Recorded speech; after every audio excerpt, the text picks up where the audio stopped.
জাতীয় সংসদে রাষ্ট্রপতির ভাষণের ওপর 50 ঘন্টা আলোচনা হবে। এতে বক্তব্য রাখবেন নতুন 219 জন সংসদ সদস্য, যেখানে নিজ এলাকার সমস্যাও তুলে ধরবেন তারা।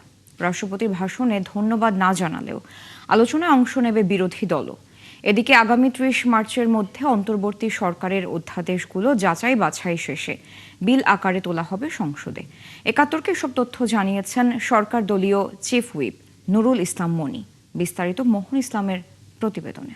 আমরা এই সংসদকে প্রাণবন্ত করে তুলতে চাই। 12 মার্চ প্রথমবারের মতো বসে ত্রয়োদশ জাতীয় সংসদের প্রথম অধিবেশন।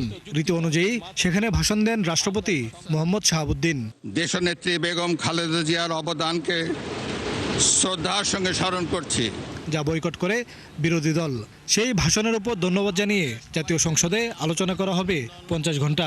এতে বিরোধী দল অংশ নিলেও ধন্যবাদ জানাবে না রাষ্ট্রপতির ভাষণে।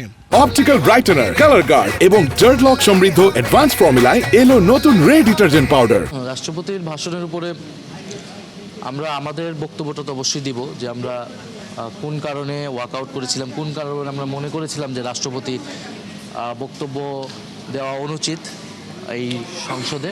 তো সেই আমাদের আমরা ধন্যবাদ দিব না, আমরা আমাদের বক্তব্যটা বলবো। তবে সরকার দলীয় চিফ হুইপের মতে রাষ্ট্রপতির ভাষণে ধন্যবাদ জানাতে না পারা বিরোধীদের কার্পণ্যতা। তিনি জানান, নতুন 219 জন সংসদ সদস্য এদিন বক্তব্য দেবেন সংসদে। প্রেসিডেন্টের ভাষণের উপরে যে কোনো কথাই বলতে পারবেন, কথার জন্য কোনো বাধ্যবাধকতা নেই। তো এলাকার সমস্যার কথা বলতে পারবেন, প্রেসিডেন্ট যা বলছেন তার উপরে কথা বলতে পারবেন, যা বলেন নাই তার উপরেও কথা বলতে পারবেন, যে এই প্রেসিডেন্ট এই বলা উচিত ছিল। কাজে এই বিষয়ে এটি ওপেন না আইটেম। মানে মূলত যাচ্ছি যে নতুন এমপি আমাদের 219 জন, তারা পার্লামেন্টে কথা বলেছে এবং তাদের আত্মীয় স্বজন বা এলাকার লোকজন শুনেছে যে আমার এমপি সাহেব পার্লামেন্টে কথা বলেন। এটা আমরা করতে চাই, প্রথম অধিবেশনে সকল এমপিকে এই সুযোগটা দিতে চাই। অন্তর্বর্তীকালীন সরকারের 133টি অধ্যাদেশ যাচাই বাছাই করছে সংসদীয় বিশেষ কমিটি। আগামী 30 মার্চের মধ্যে এগুলো বিল আকারে আসতে পারে বলে জানান নুরুল ইসলাম। কালকে আমরা বাছাই কমিটিতে দেবো। বাছাই কমিটি মানে একটা বিশেষ কমিটি করেছি, সেই কমিটিতে আমরা 133 অধ্যাদেশ পাঠাবো যাচাই বাছাই করার জন্য। আমরা যাতে 29 মার্চ তারা পার্লামেন্টে এইখানে প্লেস করে আমরা 30 মার্চ থেকে যাতে আমরা বিল আনতে পারি। চলতি অধিবেশনে জুলাই সনদ সংসদে উঠছে না বলেও জানান চিফ হুইপ। জুলাই সনদ বাস্তবায়নের জন্য যে বিষয়টা আছে সেটা হলো ইন রিয়েল সেন্সে এটা হলো পার্লামেন্টারি কনস্টিটিউশন অ্যামেন্ডমেন্টের প্রশ্ন আছে। অ্যামেন্ডমেন্ট ছাড়া এগুলো সম্ভব না।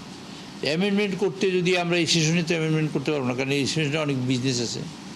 সুতরাং ভেরি ন্যাচারালি হয়তো নেক্সট সেশনে আসবে, সেকেন্ড সেশনে বা থার্ড সেশনে যখন আসে।